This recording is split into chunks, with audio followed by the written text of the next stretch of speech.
Eze-Ana Ugochitubelu. Welcome on Ogbuefi.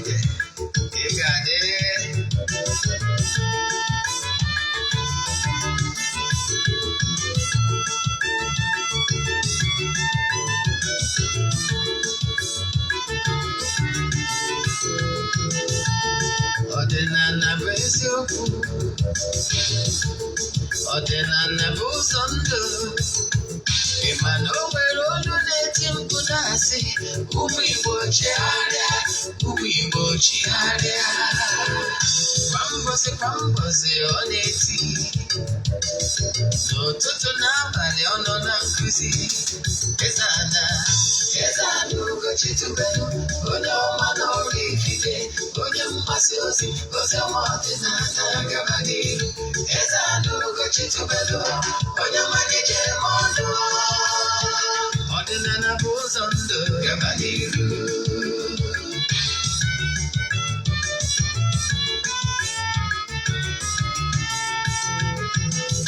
Eze-Ana Ugochitubelu, onye ọma n'ọrụ ikike, onye mgbasa ozi ọma ọdịnala gaba n'ihu. Eze-Ana Ugochitubelu, onye malije eme ọnụ. Ọdịnala bụ ụzọ ndụ gaba n'ihu. Eze-Ana ga-adị, Ugochitubelu ga-adị, Ugochitubelu temple ọ ya adị.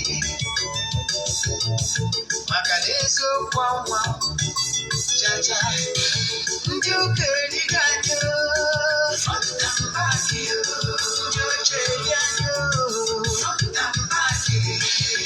fọdụ sikala aka ghọrọ ụmụ Igbo si anyị rapụ nke anyị na nke faka mma buru Baịbụl bịa akwụkwọ akụkọ mepekwa chọọchị fa okpuru ụka bịakwa. Mmanụ Ugochitubelu ekweghị ekwe, Eze-Ana si n'ọma mme. Ọdịnala ọgbanwu chacha, oge ọbụla ọ na-eti, ọ nọ na nkuzi. Chukwu abịama gbaa gị ume, ọdịnala ya dị. Good day, viewers all over the world, lovers of Eze-Okwu TV, you are welcome. We have a wonderful person here in our midst today.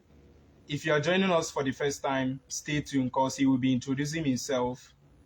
But for the purpose of those that have been with us, you all know him well. So, sir, please introduce yourself for our viewers all over the world to know you, especially those that are following us. Okay, viewers all over the world, thank you once again. As you all know, my name is Ogbuefi Eze-Ana Ugochitubelu Oraifite. Abụ m onye isi nchụaja na Ugochitubelu ọdịnala temple. Anyị na-agba afa miri emi rụkwazi ọrụ mmụọ dị iche iche. Abụkwazi m onye isi nchụaja na ọdịnala Restoration Prayer Ministry. Bụrụkwazi onye mgbasa ozi ọdịnala Igbo. So you can call me an ọdịnala evangelist, I will answer. My mission is to help people live better life. Ihe ọzọ n'ụbọchị tata, ọkwa dị mkpa anyị chọrọ ka anyị mara before anyị gaba n'ihu bụ na echefuna na aja anyị na-achụ kwa ọnwa nke ọnwa Ọktoba na-aga n'ihu. Ndị na-esonye na aja amarago ka esi eme ya. Yes, ụbọchị ikpeazụ a ga-achịkọta ya, a ga-achụ aja dị iche iche to entities of powers, mekwazie saraka gbuo ebume saraka n'afa mmadụ dum sonye na anya bụ aja. Distance abụrụ ịbara ebe ọ bụla ị nọ nwere ike iso, mana maka gị bụ onye ọfụ chọrọ isonye na nke ọnwa Ọktoba maọbụ nke ọnwa na-abịa ebukube gị, ihe ị ga-eme bụ forward ọrụ m 3 prayer request. You make a donation token to the account number. A chat is them na WhatsApp. I'm going to go other details I need from you in order to book you. WhatsApp number big, you want them. It's your more naturally send message. Upon a bonnet number, upon a mail pick, drop a message. Well, my PM will keep it here. Yes, WhatsApp number was 0813 82 43 871. I repeat, 0813 82 43 871. Ka ọzọ si m chọrọ ikwu bifo anyị gaba n'iru na n'ụbọchị taa bụ ọ bụrụ na ị na-anụ olu anyị n'eziokwu TV, mana o nwere nkụzi ọbụla ị na-anụ n'eziokwu TV a ị chọrọ ịrụkwa ọzọ, maọbụ ị chọrọ ishigharị ya ndị mmadụ, maọbụ nkụzi ị ga-anụta, jee na Ogbuefi Eze-Ana Ugochitubelu Oraifite, Ogbuefi Eze-Ana Ugochitubelu Oraifite na YouTube. Anyị nwere over 1000 lectures nkụzi niile anyị na-akụzi everyday. Ị nwere ike ishigharị ya ndị mmadụ ma ọ na-enwekwa ya ọzọ etu ị na-anụ ya n'eziokwu TV taa. Ọ bụkwanụ na ọ ị na-awọchị site n'eziokwu TV, onwe Nollywood movie ọbụla ị wọchịrị ebe a, ọ bụrụ na English, jee na Ugochitubelu Movie Productions wọchịa ya. Ọ bụrụ na Igbo movies, Nollywood movies, jee na Eziokwu TV Nollywood movies wọchịa ihe ndị a. Ka ị na-esonyere anyị na-agwa ndị mmadụ gbasara Eziokwu TV, na-ashi akwazi our YouTube links. Thank you. All right, sir. You are welcome once again in our midst. We are happy to have you here today. And we have some questions for you, sir. Okay. Okay, the first question is, do we have only one God? Because I do hear people call Chukwu Okike Abiyama their God, Allah their God. So we want to know, do we have only one God? Yes, thank you for that question. The truth of the matter is that the God Almighty, let me use this word, the God Almighty, the creator of the whole universe, is one. Yes, is one. Then, irrespective of names and aware from all over the world and from every race, based on their own language. But if you ask anybody to define who the God Almighty is, you will still see that the person will still define God Almighty as the beginning, the Alpha and the Omega. He has no beginning, has no end. And he is the creator of the whole universe. So that personality is called God. So there is God, and every religion believes there is God. Thank you. You're welcome, sir. Thanks for that answer. We'd like to proceed by asking you, this God Almighty, the creator of the whole universe, is all power from him? Yes, thank you for that question. Some people normally confuse themselves by asking God as if there is other powers, source of powers, dragging powers from God Almighty. The truth of the matter is that God Almighty is the owner of the entire power. He is the source. He is the beginning, and he is the end. Nothing on earth will exist apart from him. He has no beginning. He has no end. He is the unmovable mover. All powers belongs to him. In fact, some people will be asking, what of demon, evildoers, all these people that are using power negatively? The power they are using is still from God. Because everything starts from God, and everything will end from God. Now, the thing is that the whole power is from him. However, how anybody abuse that power is his or the person's problem. Because if you use that power, yes, negatively, you will be there to give account on why you use that power in such manner. But God Almighty, if you study like metaphysics, you will understand that everything is from him. Now, how you use the power is your own cup of tea.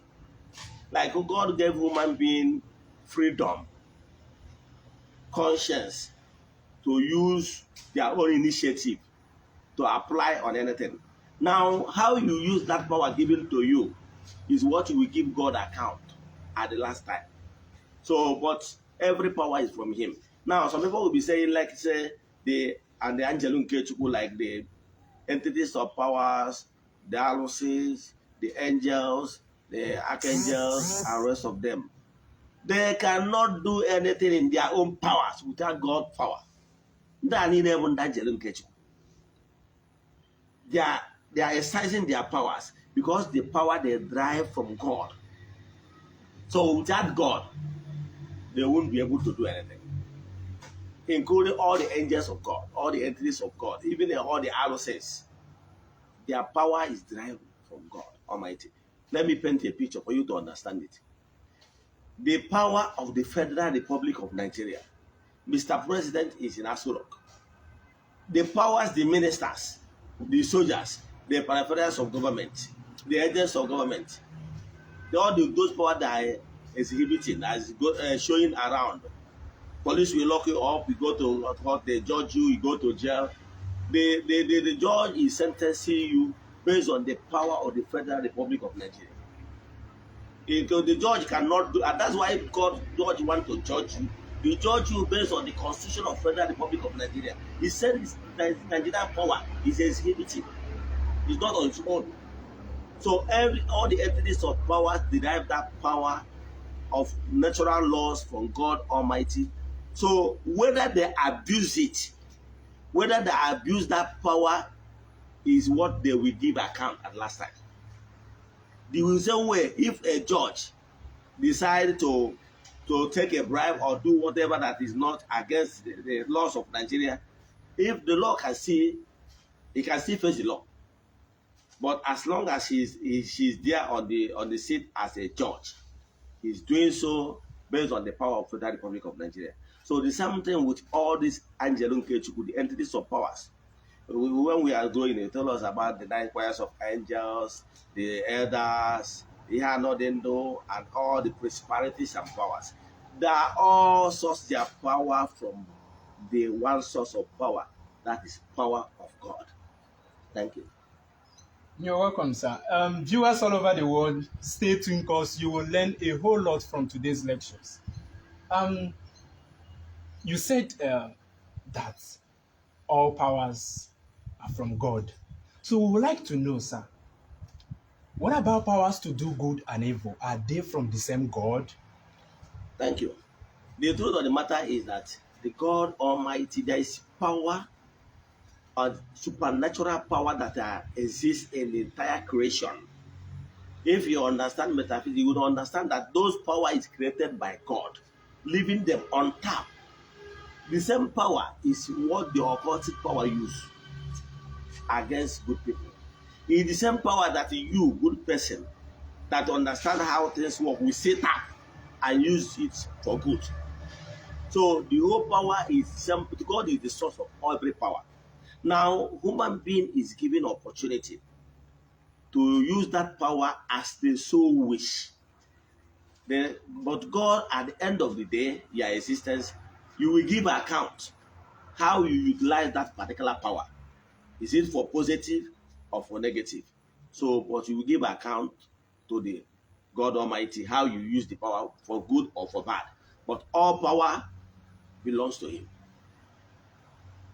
All powers belongs to God. Nice. I noticed some Igbo people don't believe in calling God Chukwu Okike Abiyama. What is your take on that?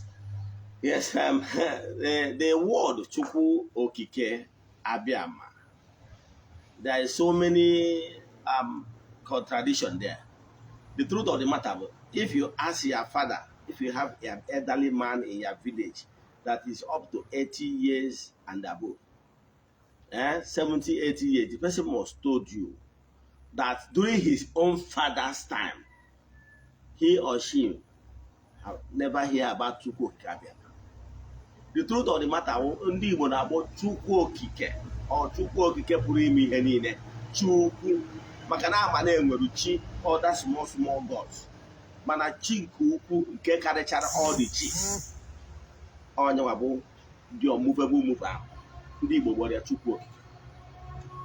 I remember when I was in India will tell you they recognize the fact that there were many gods. But the God Almighty, the creator of the whole universe, they call him Bhagwan in their language, meaning the same thing, the creator. Now, the word Chukwu Okike Abiyama ndị mmadụ bidoro kpọbụ ya from Arochukwu from Abia State side. All how I'm going to use that word Abiama. Abiama is not Central Igbo.